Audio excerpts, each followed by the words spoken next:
Shqipëria e të paftëve dhe emigrimi i shpresës.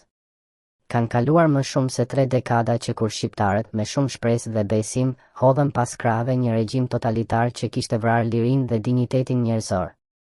Ata ëndërruan për një Shqipëri demokratike, një vend ku mund të ndërtonin jetën e tyre me dinjitet, ku mund të arsimoheshin dhe të punonin të lirë, ku puna dhe përkushtimi të shpërbleheshin.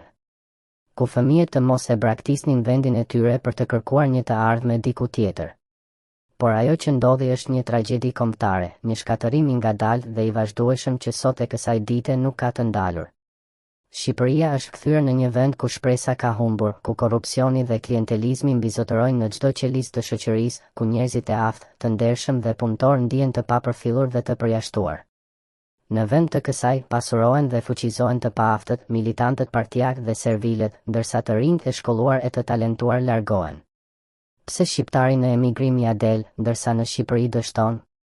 Është pyetja që çdo shqiptar që jeton jashtë apo brenda kufive të vendit e ka bërë të paktën një herë. Pse shqiptari në emigrim ja del të ndërtojë një jetë më të mirë, të hapë një biznes, të blejë një shtëpi, të krijojë një të ardhme të sigurt për fëmijët e tij, ndërsa në Shqipëri mezi mban frymën gjallë? Përgjigjja është e dhimbshme, por e thjeshtë, sepse në Shqipëri nuk ekziston meritokracia, nuk ekziston barazia, nuk ekziston drejtësia. Në Shqipëri, për të pasur sukses, duhet të kesh një mik në bashki, në polici, në një parti politike ose në një ministri.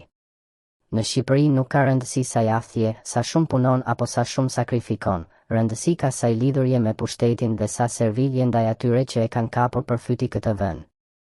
Në emigrim, shqiptari punon me 2 turne, sakrifikon gjithçka, por e di se në fund të muajit do të paguhet sipas punës së bërë, jo sipas partisë që mbështet.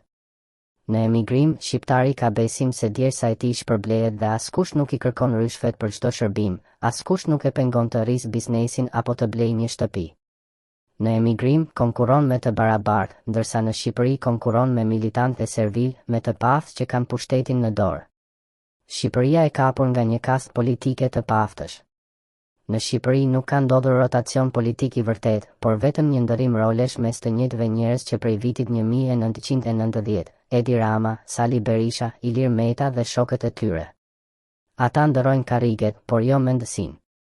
Të njëjtët individ që e rënuan vendin me korrupsion e padrejtësi, janë ende sot aty, duke e mbajtur Shqipërinë peng të interesave të tyre.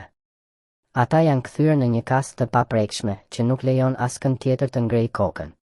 Kjo kastë ka kapur çdo hallk të shtetit, administratën, drejtësinë, policinë, arsimin, shëndetësinë. Gjithçka funksionon përmes lidhjeve politike dhe klienteliste. Ata që nuk kanë mik, mbeten jashtë loje, edhe nëse janë më të shkolluar, më të zotë, më të përkushtuar.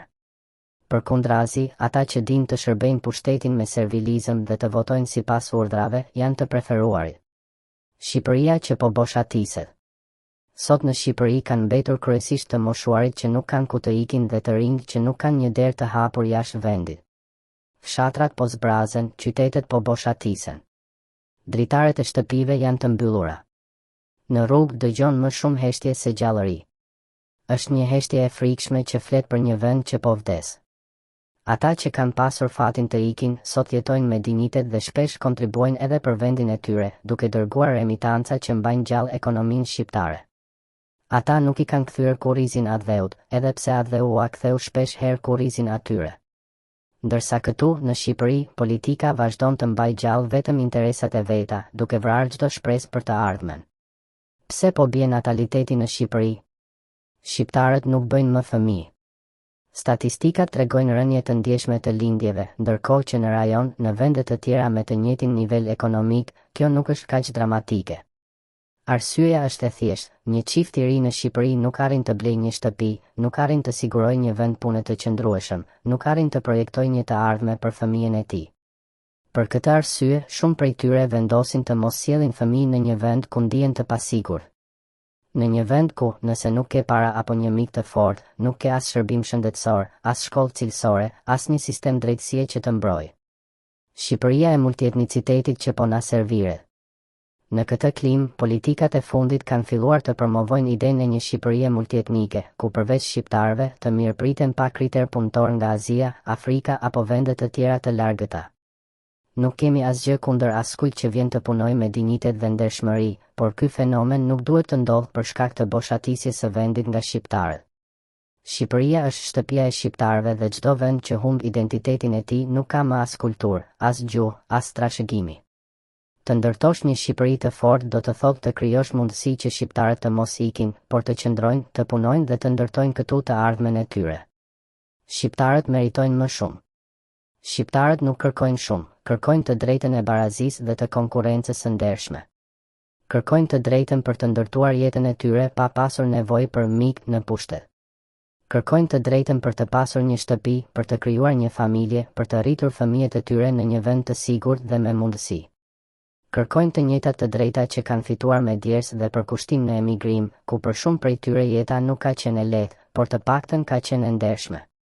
Në Shqipëri, puna nuk shpërblehet, ndërsa militantizmi, servilizmi dhe paftësia bëjnë ligjin.